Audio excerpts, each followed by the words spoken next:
Scuba diving, from cool new gear to places to dive and scuba news. Scuba Obsessed episode 522 is recorded live January 20th, 2022. Welcome back to Scuba Obsessed. I'm Darren Gilson, coming to you from the southwest side of that great state of Michigan. Joining me this week, we have Mack, the dive mentor. How you doing today, Mack? I'm doing very well. I'm certainly glad I have a snowblower. Did you get a little bit of snow? Little dusting? Got more than I need. My back is giving me trouble. Well, that snowblower sure came in handy today. Oh, I bet. Now, is it a self-propelled, or do you still have to push it a little bit? The hell with that pushing. So yeah, you got the self-propelled. There you go. You better believe it. That's it. Yes. So now 7 speeds forward and 3 reverse. Oh, there you go. Now, you said it was more than you need, but can you quantify how much snow you actually need? I'd like to have about 3 feet and 12 inches of ice. Oh. We could have another polar vortex, and then we would really be able to have a good ice dive in about a week. There you go. That's the ice diving spirit there you're talking about. I think we're too warm. You were correct earlier in the year. I was thinking we were going to have a ice here, but it does not look like it's going to happen. About the time we'll get enough ice, spring will be on the way. Well, actually, can you believe there's 6 inches of ice on Pawpaw? I'm surprised because of how warm it had been. Yeah, because I was too. Yeah, my yard up until last night, we had a little snow the weekend before, but it had melted to where about half of it was exposed. And then we got snow last night, which was nice fluffy snow on half ice, which makes it a little dodgy. But yeah, I didn't think it was all that cold. But 6 inches, there you go. How much do we normally like? Well, you want to have a minimum of 6, but if we're going to have a group, 7, 8, and 9 is what you really want out there. Yeah. Paul, they said they had ice fishermen out there at 5 inches or so. It's been so freaking cold today. It's at least 6 now. Yeah. But if I was going to have a class, they're talking about having a dive second week in February. Right now, Lake 16, if they get the ice. Remember last year we had it at the same time. Started out good. And about 3 hours later, you had about 9 feet of water encroaching on the ice hole. So they abandoned what they were doing. They wanted to do, 3 or 4 dives, but I think they got 2 majors in. Mm-hmm. Well, that's pretty good. Yeah. I was going to say it was a training dive, and that's why they needed more, but the ice just wasn't going to support it. No.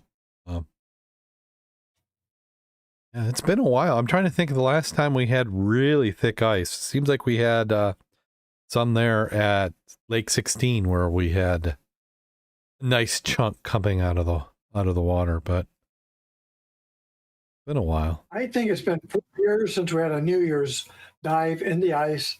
I was at Round Lake. I bet that's 4 years ago. Mm-hmm. Yeah, I think the last time I got an ice dive, I think the last one was when it was at Lake 16, but it wasn't the really clear one. I think we've done one since. Really clear one. Yeah, but ice diving season for us up here, some of the best diving we get to do. I got some clear water. It's a little chilly, but put up that shanty, get the space heater in there going, a change in and out, and a nice warm-up stop after the dive is always welcome. So I'd like to thank everybody who's in the chat room. We have Karen and Dave and Eric tonight, so thank you for joining us. Karen pointed out in the chat room that 127 years ago, Jacora left St. Joe for the late season in Milwaukee for flour and never returned. And she's asking if we heard anything more from Taurus about his find. I think, is he waiting for the pandemic to be over with? Yeah, they did some exploration. They're not talking about, but it hadn't been for over a year, almost 2 years now. Yeah. as they're still trying to get approval to do something with the submarine. Yeah. Yeah. So, yep. So let's go ahead and jump right on into the news. First article up is scuba dive. Oh, wait, here. I'm jumping ahead. I'm not hitting the right buttons. So, no, not that one, not that one, not that one. Here we go. You hit them all, mash them all at the same time. What can go wrong? A scuba diving boat sinks after bursting into flames off Hong Kong's Jin Island. And how would we say that? Is that Sai Kung? 15 people on board the vessel at the time of the blaze were rescued by a nearby boat. In the early hours of Saturday, a vessel moored at the Kuan Tong Typhoon Shelter also caught fire, forcing a Scottish man aboard to flee for his life. What? 2 fires in the same... Wow. Does it give details on what happened? Let's see. Whoa. Let me see what they want. They're going to want me... Well, we're only going to get the first of this before they make me subscribe. This is a 3-story scuba diving boat sank after catching fire in the Hong Kong scenic Jin Island on Saturday noon, with 15 people on board. It was carrying mini scuba tanks, could be seen engulfed in flames, billowing smoke, and video clips of the incident circulating online. Let's see. If they're saying that's circulating online, then I should be able to find it. Not have to deal with their firewall or paywall. Firewall. IT Freudian slip there.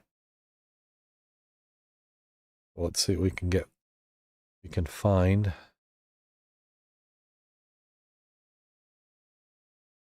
I'm curious what's going to be shown as why it happened with all the attention that's been given on safety on, I won't say cattle boats, but on boats like that.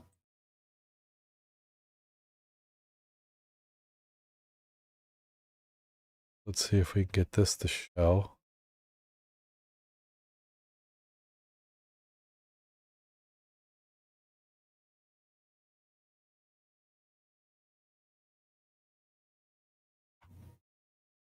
There's the video. A little bit of smoke there. Some flame. Yeah, I think. Wow, that is fully engulfed. Ooh, yep. Little something inside let go there. At this juncture, I'm assuming the people are off the freaking boat. Well, they said they got off and they didn't list any deaths.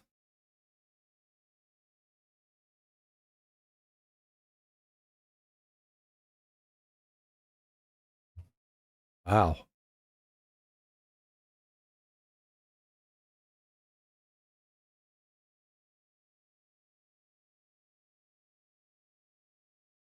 Quite a bit of, you might not be hearing it, Mac, but I could on my end. Quite a few little pops going on in there. So I don't know if that was the dive tanks or some other cylinders. You think that was? I would think that would be the relief valves going off. Ah, yeah, burst disc going. Oh yeah, that's see, do they give no any details? Now let me see if I can find another article. That was the video that came up.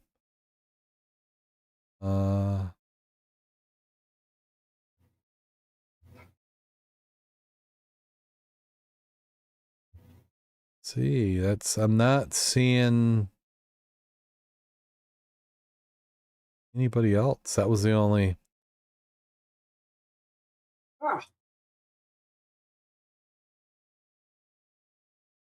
Hey, you'd think that would have gotten covered a little bit more. Yeah, wouldn't have thought so.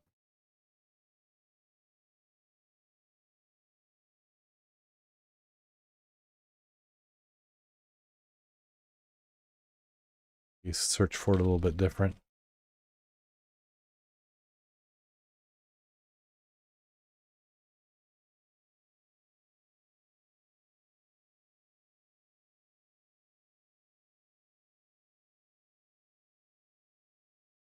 it is not really coming up. No.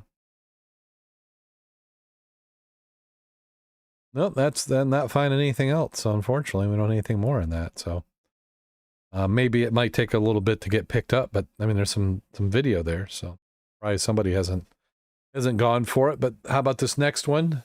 Marine sponge. Well, I have a video of the shelter typhoon burning like crazy. Oh, sure. Can you? Let's see if you can. I just went to Bing.com. Oh, Bing. Okay. Did that Hong Tong typhoon. Okay, It's another big blaze, let me tell you, and it's in the middle of a whole bunch of boats. So you said was that what typhoon? Bing.com/search, and it was KWUN plus Tong plus typhoon plus shelter.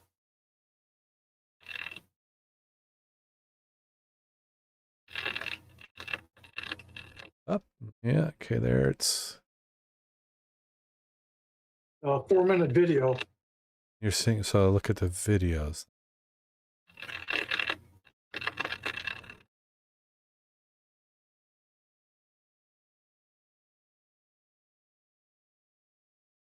Maybe.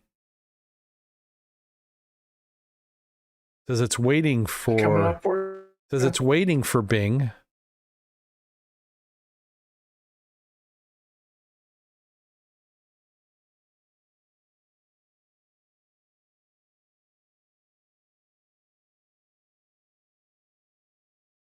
Looking at the video, it looks like it was taken by a police helicopter downtown. Mm-hmm. And wherever that is, they have got more buildings going up than you can shake a stick at.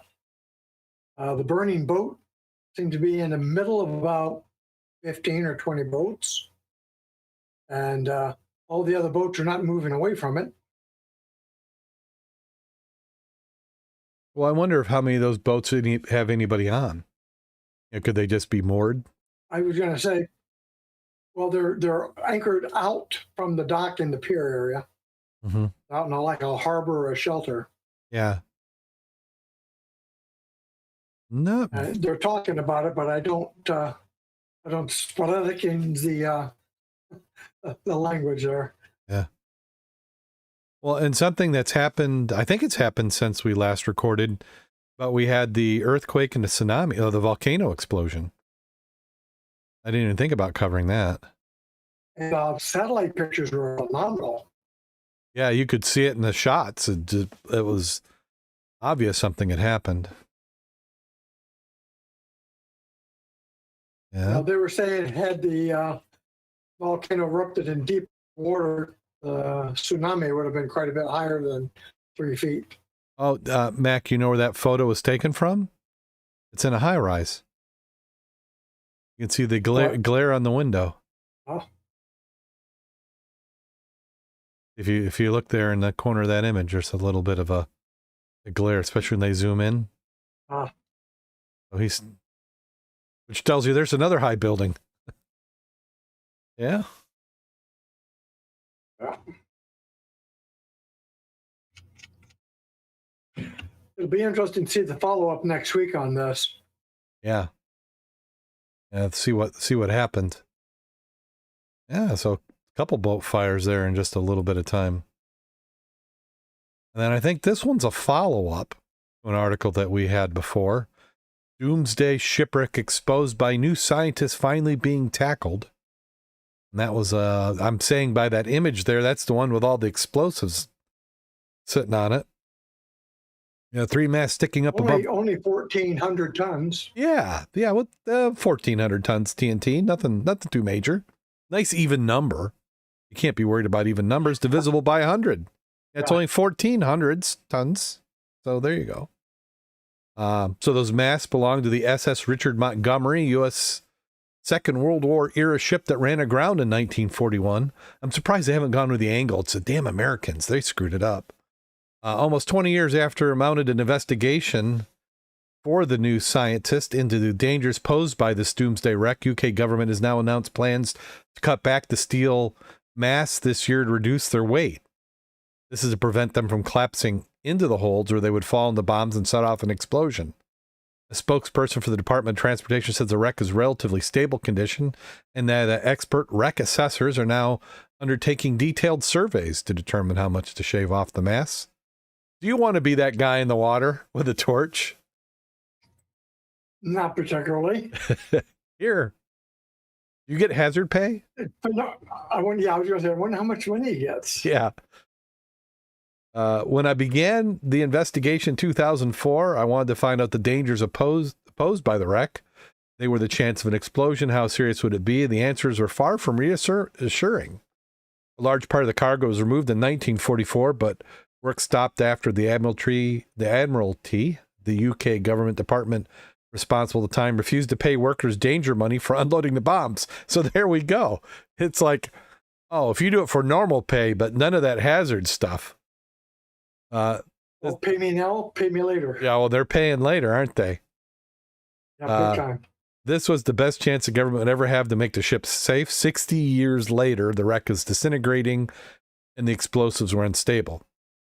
The investigation revealed that the government's explosives research and development established, ERDE, had calculated in 1972 that the blast from the explosion from the wreck would shatter virtually every window in Sheerness and send 300-meter wide column of mud, metal, and munitions shooting up almost 3 kilometers in the air as part of the investigation. You know, if they didn't want to pay for it, what they could do is send everybody out of town for a vacation, blow it up, and just fix the windows. Yeah, There you go. Good.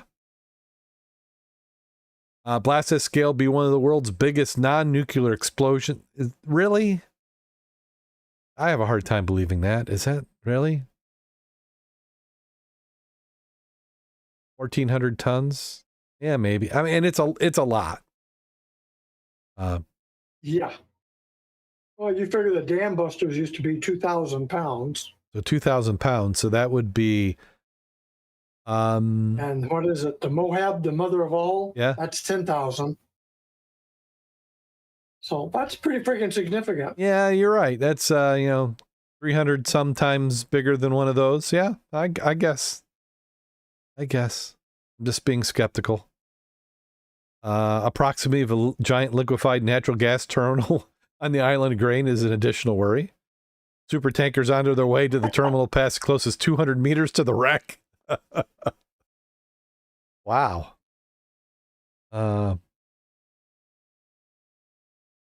Particular problem with the SS Richard Montgomery is that many of the smaller fragmentation bombs were fused ready for use. Bombs would normally be transported without fuses for safety. Some of those fused bombs may, in all probability, go through a period of enhanced sensitivity. They concluded some of the bombs may not have passed the most sensitive phase and are higher risk of premature detonation. Consultants said the wreck would start to collapse in 10 to 20 years. An explosion of one bomb could start a chain reaction. Nothing was no longer an option, they said. In 2001, senior officials... I mean, the times that they're talking about are like 10 years ago. We must act now. Or 20 years ago. 21? Yeah. Well, they do it before it's too late. It's always the next administration's budget, isn't it? Yeah. Yeah, it's like, maybe later. Unless my buddy gets a contract for it. So. I don't think I'd like to live in that area right now. Yeah. Well, it's like everybody's become numb to it because, I mean, Lloyd's of London. Can you imagine? I mean, it seems like there should be, I guess, actuarial something out far enough, then you don't get too worried about it. But because when that goes, that's going to be quite a mess, quite an expense too for someone. And then this will be the last article for this week. Scientist finds world's deepest swimming squid, ever 6 kilometers underwater. Findings suggest some squids and octopus may live deeper, dark ocean trenches closer to the sea floor. Researchers looked for the wrecks and the remains of the Second World destroyer ship had found the deepest dwelling squid ever recorded. What in the heck? Ah. Everybody's trying to get money out of you.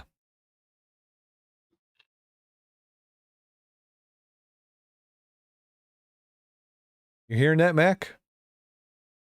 Yes. Sounds almost like something arcing. Oh no. Researchers... 20,000 feet down. Yeah. That's pretty deep. A big fin squid. Only 6,212 meters. It's shorter. It's shallower when you say meters. Philippine Sea floor.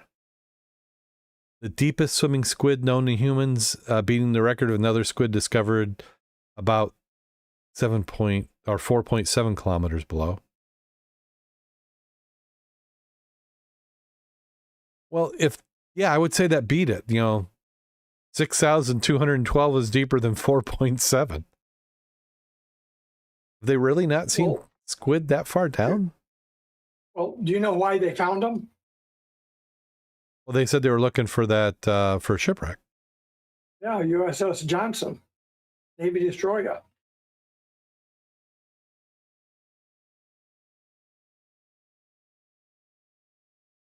Yeah, it sank in the Battle of Leyte Gulf in 1944. Some parts of the destroyer were earlier discovered in 2019. The positive identification of the vessels only made last year still the deepest shipwreck ever found. Researchers spotted a lone big fin squid swimming close to the seafloor while probing the ocean floor for more of the shipwreck's wreckage. Using crude deep submerged vehicle known as a limiting factor. Newly discovered depth has increased the range by squids by 1,400 meters.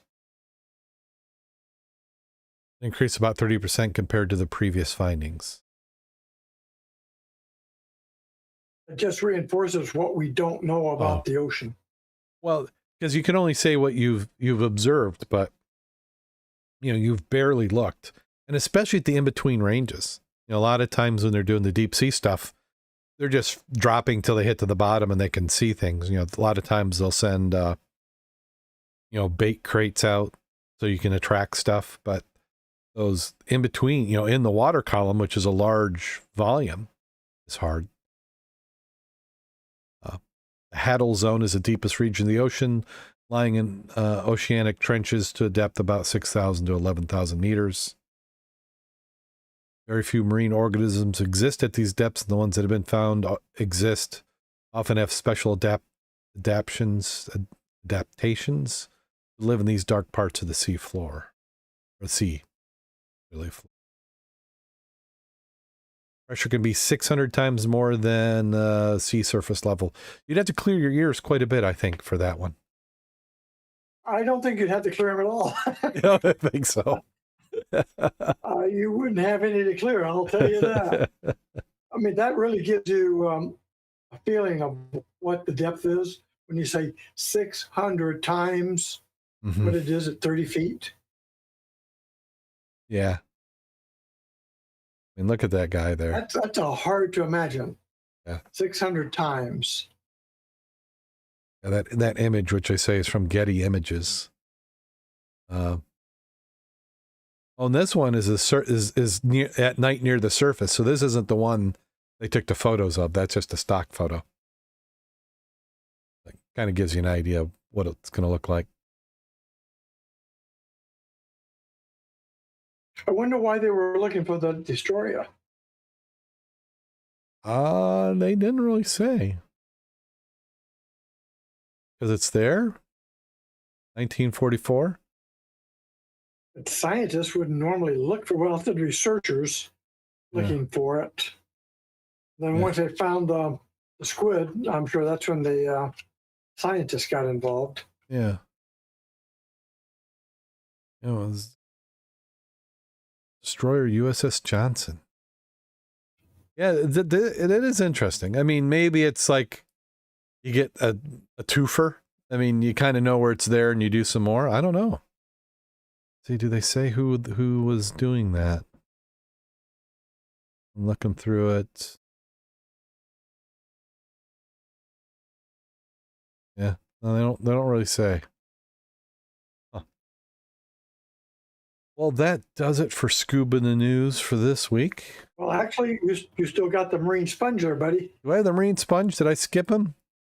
I think I just hit the wrong tab, didn't I? Ah, I did. So we're doing this out of order. So I guess we'll bring us back into it.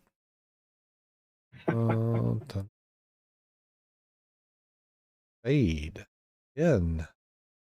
Marine sponge cells in 3D could ramp up production of drug compounds. They're saying there are not more than 9,000 species of marine sponges worldwide, which are a source of some novel natural products and contain promising chemical agents that may be useful in combating cancer, COVID-19, and antibiotic. I have to laugh. Could they just say they could cure some things? Why would you specifically say COVID-19? So this disease that's only been around for 2 years, but hey, that sponge would specifically they're waiting millions of years for it. These chemicals interact with molecules that have been conserved throughout evolutionary history and involved in the human disease process. For example, cell cycling, immune, inflammatory response, calcium, and sodium regulation. Unfortunately, many pharmaceutical relevant sponges are only found in trace amounts within the source sponge, is neither economical nor ecologically feasible to harvest enough wild sponge biomass to supply the necessary quantities for clinical drug development and manufacture. Researchers from Florida Atlantic University's Harbor Branch Oceanographic Institute have come up with a viable solution. They previously achieved groundbreaking discovery in marine microtechnology by creating marine invertebrate sponge cell culture using optimized nutrient medium to develop sponge cell lines and rapid division. Prior to discovery, marine invertebrate cells did not exist. Prior to this discovery, marine invertebrate cell lines did not exist. That must be something specific I don't understand because, yeah. Now, for the first time, they've taken cutting-edge research by culturing cells in 3D. Cells in 2D culture exhibit different biological and physiological characteristics and interaction and play a key role in the characteristics are limited in 2D culture.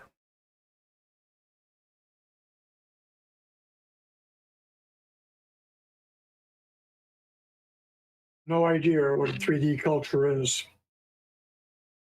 Yep. Well, because if you've seen the what do you pronounce it? Petri dishes? Petri dishes? Yeah. So you got that dish and you got the gel in the bottom and really everything's growing on the surface. You apply the cultures onto that and it grows and they look at it. So what they're saying here is it's 3D, so they must have some sort of medium or structure that the cells not only can grow wide, but grow up. And they said the new 3D method better represents how sponge cell functions in nature, scale up bioproduction of biomass and biomass metabolites. Marine sponge found in the Caribbean was selected for the study and demonstrated proof of concept for the 3D culture methods.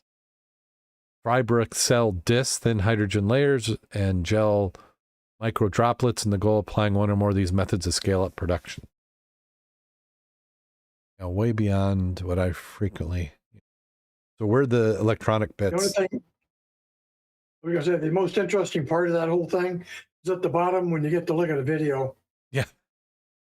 Of the white sponge. Which I think is a little different than. Turning the sound off so I don't hear it. See, what I find interesting is not the white sponge, but is the manipulator arm. I was going to say that's quite interesting. Yeah. I'm going to say that sponge is about 6 inches by 5 inches. Well, that's it. It's hard to tell, though, from how big the claw is. Yeah, I was just looking at some of the fasteners on it. I know they could have them in different scales, but yeah, well, that was cool. Okay. So it does it this time. Now it's done. Now we're done with it. So as we indicated, I don't know if I've seen anybody get any diving in the last couple weeks. Not that I've No, heard you had about. some there at the end of New Year's, but nothing recent. Yep. Oh. We've had a lot of rain. The river's been quite muddy. Mm-hmm. It's also been fast. And now with the ice, you can't get in it. Or at least we got ice at the St. Joe River. And the last time I went over it, it was so foggy I couldn't see. Oh, okay. And all the ladders off the piers are encased in ice, so you're not going to be able to climb those up there. Mm-hmm. You could get in okay, but you couldn't get out unless you came to shore. Don't challenge anybody. Somebody's going to do it. Well, they can't do it in South Haven. They put fines for anybody jumping off the pier to, I think, start at $140 and goes up from there. Yeah, that should discourage a few people. Well, how many people actually do that on purpose? But jump off the pier? No, they're talking about walk on the pier during inclement weather. They're going to put a gate at the front. You go past the gate, they're going to be paying the fine when they catch it. Now, so when do they put the gate up? It's been in the last week or so. Big news in the paper down there. Yeah. But they gave special, well, if you're a kiter or a surfer and it's 20-foot waves, knock yourself out. Well, basically what they're saying is, if you're a diver, if you've got the intelligence to have the appropriate gear on, knock yourself out.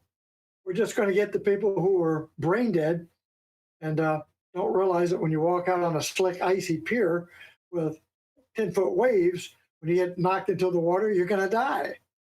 Yeah. And I think that's reasonable. You know, as much as I hate laws telling you don't be stupid, I'd hate to see, you know, rescuers going out of their way to save somebody who shouldn't have been out there in the first place. Well, I've not seen anybody save anybody. It's generally when the rescue team gets out there, they're recovering. Yeah, well, without protection, you don't have a long time in the water. No, not in this time of year. No. And even if you had somebody right there to pull you out, there's no guarantee you're going to make it. Right. Oh. Or that you'd be capable of grabbing onto the life float. Probably not. Probably couldn't. Rings it toss out to you. You're going to go hyperthermic fairly quickly. Yep.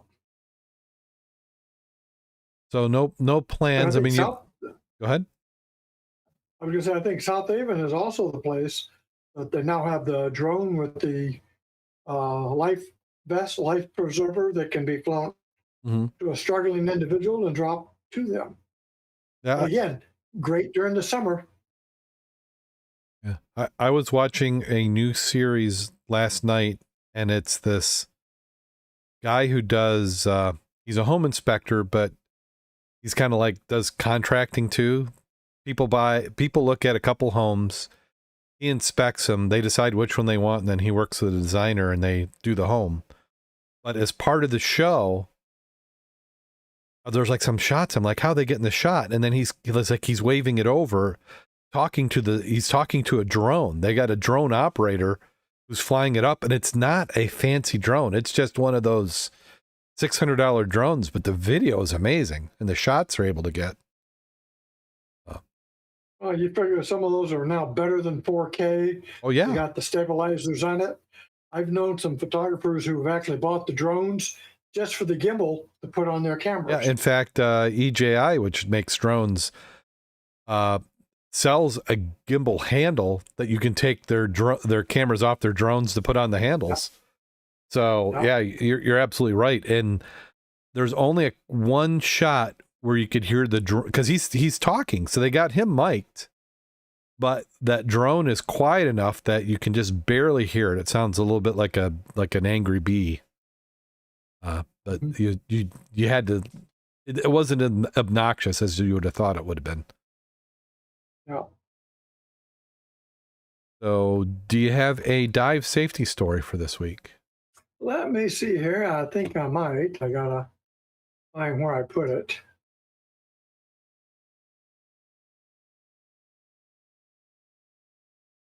It's like I always have it. It's like, where did it hide? Yeah, it's trying to stay away from you, like all good documents. Well, let me move it over here and open it up.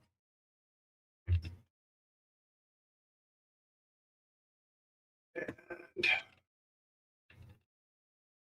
there we go. Let me grab it and pull it over here. While you're doing that, Dave in the chat room was saying the explosions they were saying in that video was from the oxygen tanks or air cylinders. Well, if it was oxygen, that sure enhanced the blaze. Yeah, and then Josh in A it, little fuel there. and Josh in the chat room was saying, how did the U.S. Navy get out of responsibility for that explosion mess? Hey, somebody's got to decide that they want to go after him. Yeah. Well, they can't admit liability because Uncle Sam has deep pockets. And then the Petri dishes, and I was trying to remember what was in them. Karen says that's agar, fun stuff in the Petri dishes.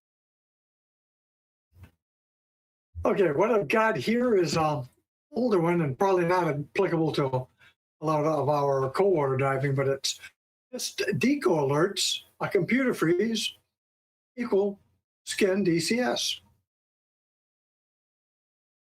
Background, a series of three drift dives were conducted with a dive master. Buddy team made 2 dives when they resurfaced and checked their computers. One computer locked after the second dive, revealing the team had made 2 deco violations.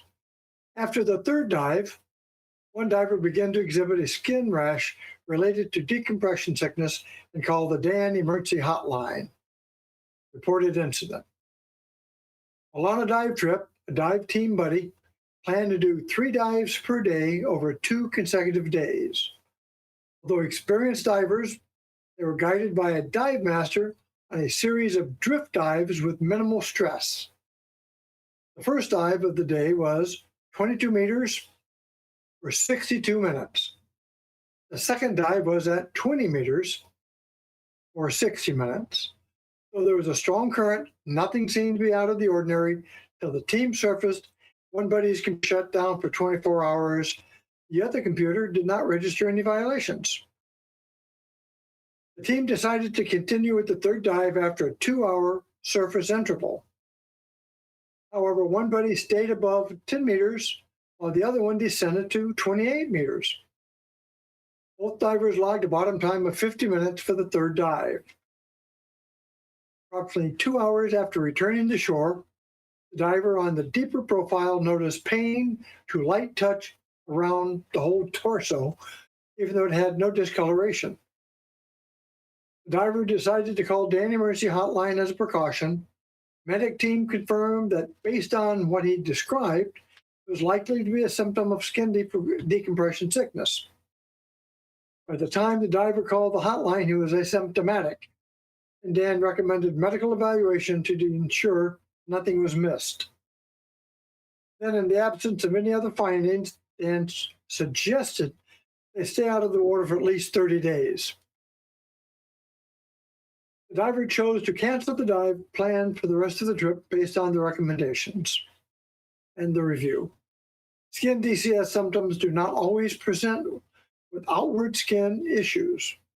Common sense symptoms of skin DCS, we always call those the skin bends, include an itchy rash, marble pattern on the skin, deep tissue tenderness, which include a marginally swelling of the skin, or could be, possibly associated with deep tissue tenderness. Manifestations also could include areas where we tend to accumulate body fat, like your abdomen, lower back, your buttocks, thighs, upper arms, breast, and least frequently on the flanks and torso. But that would also be regardless of a high body or BMI. Decompression models are not very effective in predicting outcomes of reverse profiles. Although this cannot possibly be seen as a smoking gun, it is a plausible explanation for the incidents, such as reported by the diver. It is likely to build the inert gas load in the body, putting the diver more at risk for decompression-related illnesses, especially if they continue to dive. That cutaneous manifestations of decompression illness, DCI, might present within several minutes to several hours following a dive. Sometimes the earlier manifestations will be more dramatic and more serious. Anytime suspecting DCS, a physician should evaluate skin manifestations and look for subtle signs that would rule out or support diagnosis of DCI. Evaluating physicians, if they're not familiar with diving medicine, should always consult with Dan 24/7, because not all subcutaneous DCS are associated with good outcomes. So mostly they said all of them will greatly benefit from early diagnosis and treatment. And generally what that is decompression back on an O2 table. Mm-hmm. And the only times I ever got bent was in a chamber down to 200 feet coming back up. I got the skin bends. Oh. And it's like little ants running around your body. Oh. Under the skin. Little sensation. And, go ahead. Little odd sensation. Yeah. And you go like pop, pop, pop. And the key item there is I was the oldest in the chamber. I was 32. The rest of the squad were way under me. The second group that went in, the second squad went in. The next guy bent was also the oldest one in, but he got severely bent in the shoulders and the arms, and he spent a day and a half in the chamber. Wow. For deco. Yeah, on O2. So the interesting part is strictly Navy tables. The younger guys didn't bother them. Older guys got hit. Well, all the Navy tables are based off of younger guys. 18-year-olds in good shape. Yeah. Not old farts. Well, and how aggressive are the Navy tables? Are they, I mean, is it like a purpose, like this is the minimum and that's why they're on the tables? I haven't looked at them to see how they've changed. Mm-hmm. Now, this was the mid-'80s. Yeah. So, and I think they've become more conservative on their table aspect and reevaluated. We got some older people out there. Yeah. Well, I mean, you look at some of the conflicts where we reactivated some people. I mean, I've had family members in their 30s and 40s who were still in active service. So. Yep. Well, depending on your MOS and who you are, you're always at beck and call. Mm-hmm. Yep. Well, thank you, Mac. That was always a good tip. Something I hope I never end up with is the bends. And if you do, you hope there's a chamber they can get you to quickly. Yeah, and if you do and you don't have a chamber, maybe they'll just be the skin bends. Yeah. Is a chamber? We'll get your attention. Is a chamber still in operation in Kalamazoo? I have not seen an ad to have another exercise. I'm not really sure. You know that SAS is incorporated with a different group now. And I would imagine they would help maintain that, because that's a benefit for them too. Yeah. As we're talking about it, I'm going to see if we can find it in the news.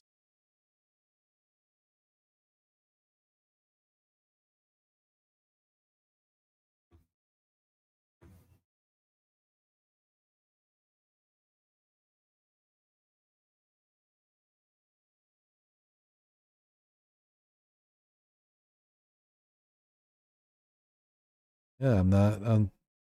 Yeah, so SAS Subaquatic Sports owned by Rick and his wife. I apologize not remembering her name right now. Kim. I've been running it for a long time, well run, and it got bought by a company that owns quite a few dive shops. So this is not their first operation. Yeah, I'm not finding it. I could poke around in Facebook for a while, but Facebook doesn't show you what you want to see. They show you what they want to show you. Well, they've got a real good program. The people who basically bought them out or incorporated them do a heck of a lot of quality diving, quality trips, and that's what they plan on doing more of. And Mick has run some wonderful trips out to Truck Lagoon. And I'm sure they're trying to make available his expertise in a lot of those trip areas he goes to.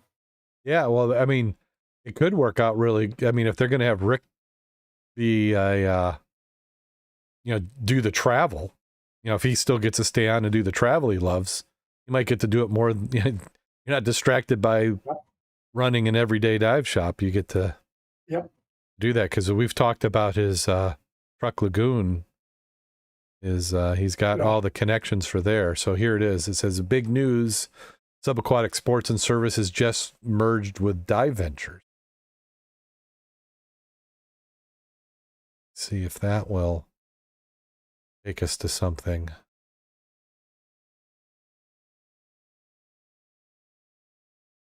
Because Google, you're letting me down.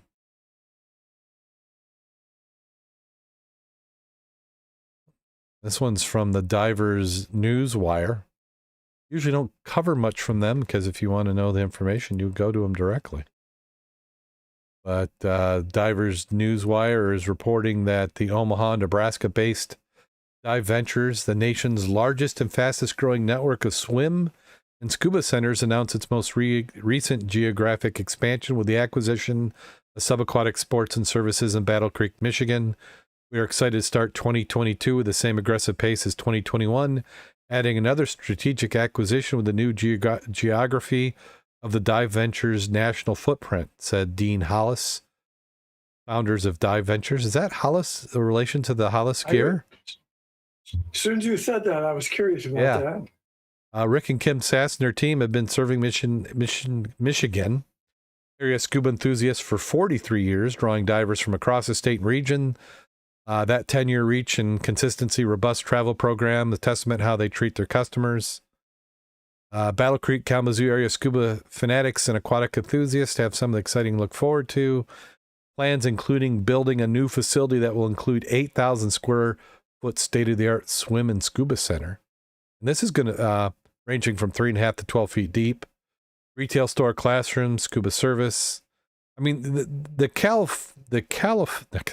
California Kalamazoo market is a nice size market. You're also close enough to the Great Lakes. They have a nice piece of property, and it sounds like that was part of the acquisition as well as a property there. Yes. And they're expanding right on it. You're not far from the airport there. You throw a rock, you hit the airfield. Yeah.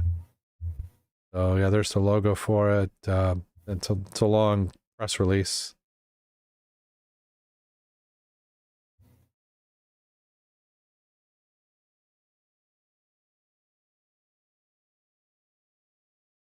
Click another link. Live on the show. What bad could happen? So Dive Ventures was founded in 2009 with one location in Omaha, Nebraska. That is not long ago. It has since expanded to 11 locations: Omaha, Nebraska, Lincoln, Nebraska, Springfield, Missouri, Columbia, Missouri, Kansas City, Missouri, North Liberty, Iowa, Fitchburg, Wisconsin, Sun Prairie, Wisconsin, Atlanta, Georgia, Lexington, Kentucky, Battle Creek, Michigan. So it looked like they were keeping in like that, that Omaha, Lincoln, Kansas City. They were kind of in an area. And then they were creeping up to Wisconsin, popped out to Atlanta, and now they picked up Battle Creek. You notice what's interesting about that? What's that? Most of them are landlocked. They're not near the ocean.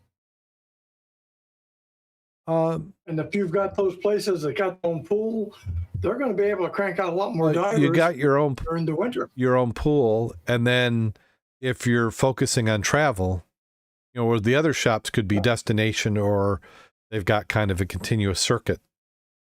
You know, if you're in Florida, remember how SAS they do a class and then they do an open water down in the south. Yeah. Yeah. It's a smart way. You got both a vacation, a trip, and your certification. Well, and you have either they've got enough money that they don't care if they make money, or they're growing because they are making money. Because you can leak a lot of money pretty quick. Yeah, because you can, especially when you're putting that sort of investment. You know, a pool, a deep pool, an expansion, 8,000 square feet. I mean, you've got, you know, several $100,000 or more is what they're going to be investing. I would think the return on the investment of time for a dive class, when you compare that with how much gear costs. Well, and the only odd part about that is again, generally divers stay in the sport, the majority, 3 years, and they phase out. Yeah. And then you got the long-termers. Other than the people I know through the dive club, everybody else decides they're going to do scuba. They either do a destination to learn it, or they learn it and then go on a trip, and maybe 2 dive trips, and that's it. And a lot of times after a couple years, people don't feel comfortable enough because they feel like it's been too long and they don't go back to it, or it's checked off the bucket list and they find another item to do. Yeah.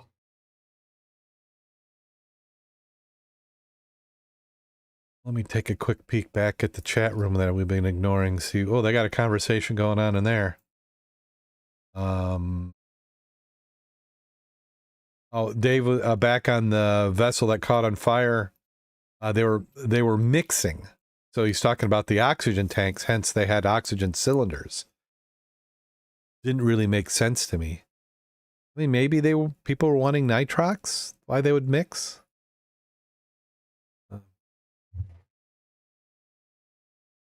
Well, maybe they're diving 28, 32%. You need the O2. Yeah, Karen's saying plan is for a new facility with a pool. They're looking for a bigger site for the new facility.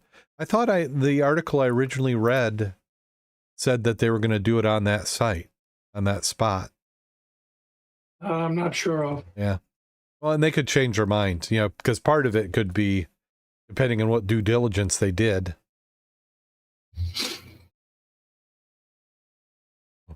Now I'm doing something dangerous. I'm scrolling through the other articles. They got a whole series.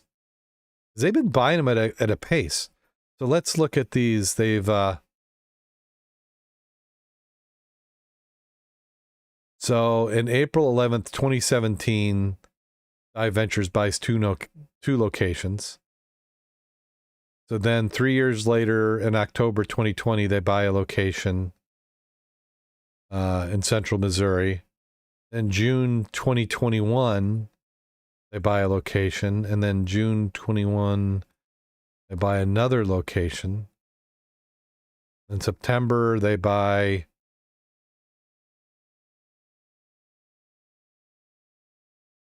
November, they buy another store in Kansas City. Then they buy one in Blue Springs. Then November 2021, they buy another spot. And then January 2022, I mean, they're just on a roll. Now could be a good time. You got a lot of people. They've about had it with the pandemic. Might be a buyer's market. That's true too. Yeah. Hard to hold on. Well, do you got anything you want to plug before we get on out of here? Like we talked about last week, got Diver Showcase coming up. Diver Showcase coming up. And that is what date? I didn't put it on my calendar here, so what date is that and the time? I didn't write it down. Well, Karen's right there. Tell her to post it. Yeah, she'll see it here. So let me While we're doing that, what was it? The Ford Seahorses? Let me see if I can get that. Yep. Oh, Shipwreck Festival is what it is. Yes. Embarrassed, I should have had that in the cheat sheet.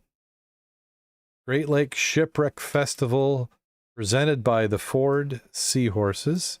As I stall waiting for it to come up. Festival will be held in Embassy Suites, Livonia, Michigan. They've secured discounted rates for attendees. You can book your room.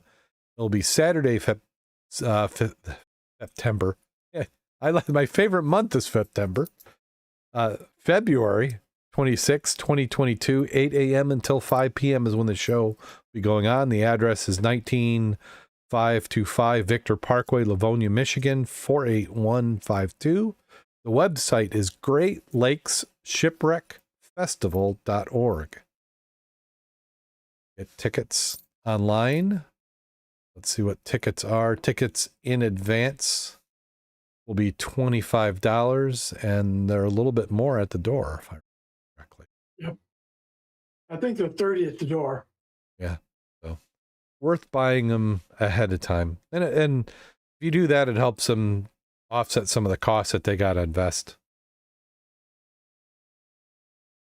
Well, we talked to them last week, and it's like, we know how much trouble it is to organize any kind of event. Mm-hmm. And that's a huge event. Yep. I mean, we do the ecology dive whenever we don't have COVID. And, you know, many hands make light work. Exactly. You need a lot of people to put on that show with 10 different presentations, plus the IO waves, the exhibitors. Yep. Yeah, the presentations. You gotta feed them. Yeah. Let me see if I can find that list. I should show this as we're doing it again.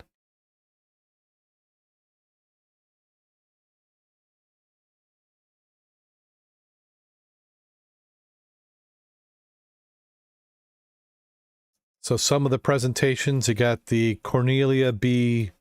Windy with Kevin McGee. You got Rick Mixter. He's talking about bottled goodbyes. I'm talking about some of the most famous messages discovered.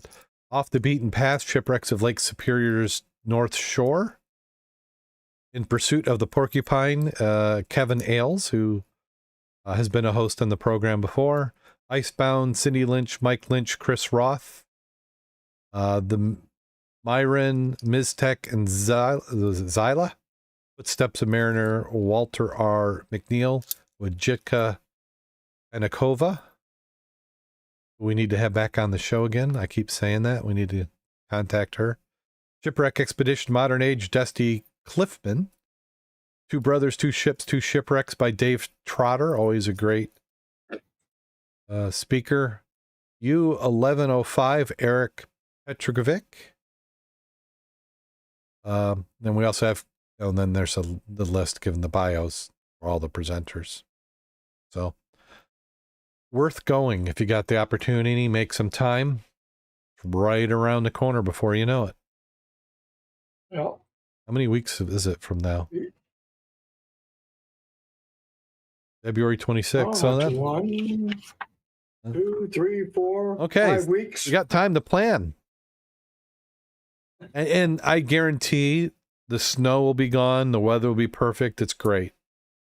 I like when somebody says, jump on in, the water's fine. Is that how we do it up here in Michigan? Yeah. You gonna put any money with that? Absolutely none. Yeah. So there you go. Did you go driving around today, by the way? I was out driving around. Yeah, I had come from home. I went into St. Joe, worked. I had to go to Berrien Springs for robotics. We got the robotics season is kicked off. Working on building robots. And yeah, so it was snow covered, passable, but slippery. I went to airport board this morning on the way back coming down Territorial, down by the Morton House Museum. Mm-hmm. Now it goes way down like this. Yeah. And the chatterbox is down at the end of the hill. Yeah. I braked before I got to the hill. I stopped by the chatterbox. Oh, I'm just, nobody was coming this way, but there was sheet ice. yeah. Well, because It's like, oh shoot. everybody did the same thing you did all day. It's just the nice polish going on. Well, I went to the dive shop. Jim was back. He's doing okay from his surgery. Good. So he was getting gear passed around. On the way home, I'm on Linlord. Most everybody is doing 30 miles an hour at most. Mhm. A car behind me, car behind that. Watched the guy in the rearview mirror pull out 4 cars behind us, went in this lane, and passed all of us. It's like, damn. He's in a hurry to go somewhere. Well, he can be in a hurry for a car, to the hospital. Yeah, the hospital or a repair bill. One or the other. Looking for a tow truck. I just don't understand that philosophy. I was like, slow down. Yeah. So I think we are to that time of the show. Check chat rooms. All right. One last, 26. Yeah, Lexington, Kentucky, a lot of rich folks there with money to burn. Racing horses ain't cheap.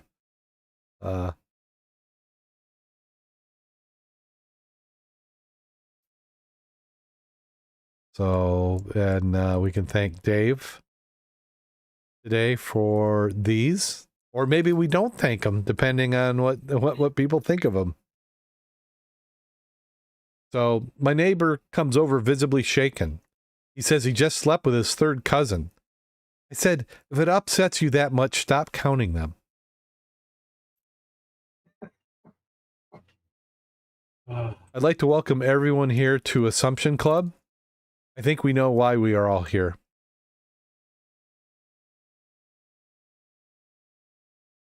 I'm going to work on being less condescending, and condescending means talking down to people.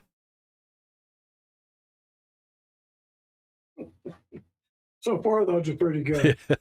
Well, that's all I got. So that's as good as they're going to get. So thank you, Dave. Thank you, everybody, for listening. We're stopping on a good note. We're stopping on a good note. So until next time, go out there and get wet. And stay safe.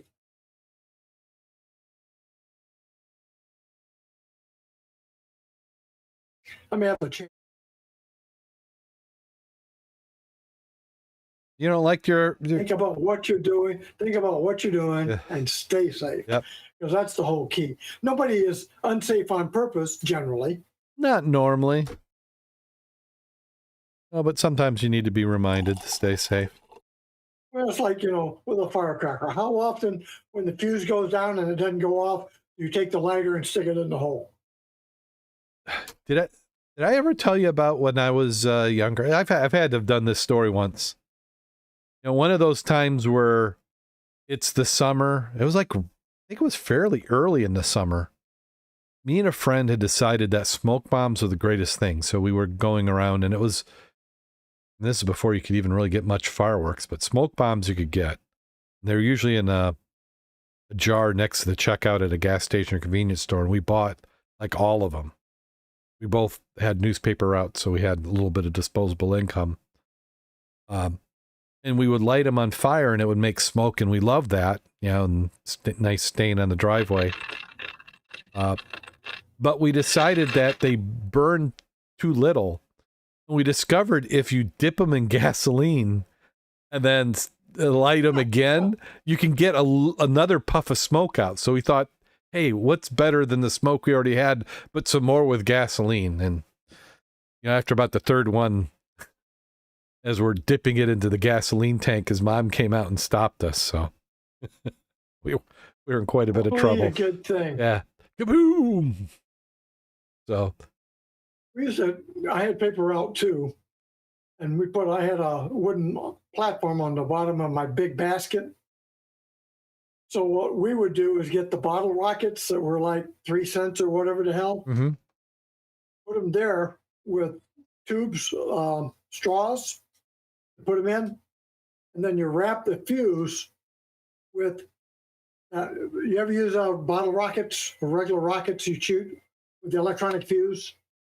We'd wrap that around the fuses with a battery, and you push the button. It heats up the wire so they all ignite. So you're running down with your bicycle and all these rockets shooting off. Oh, I thought you like had them around the spokes to make the wheels spin quicker. Oh no. So you get like the two guys jousting, and you'd come at each other. the bottle rockets. Oh yeah, there's more dangerous things, but I know. But I don't want to put that on the air. Some of the really dangerous stuff. They put you in jail. Oh yeah, nowadays it would probably be some form of terrorism. Some of the stuff we did. Don't even start me on that one. Yeah. Yeah. You go to a CPA. What is it? Teacher PTA meeting. Oh yeah. And complain, and you're a terrorist. Oh, there you go. But we won't go there. I'm looking at the chat room, see if they got anything else in there. Glad the weather was good last weekend. 4 hours to Wisconsin. Yeah, that's yeah. Yep. On that, I used to do that drive every month.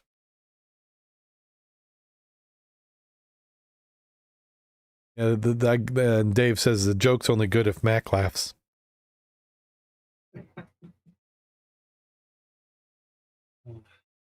Well, I think I'm going to run and get out of here. So thank you, everybody, for listening. Thank you, Mack, for another episode. And I've got about 3 or 4 half edited. So somewhere I've got to find some quiet time and we'll get these done. Find that padded room and go for it. There you go.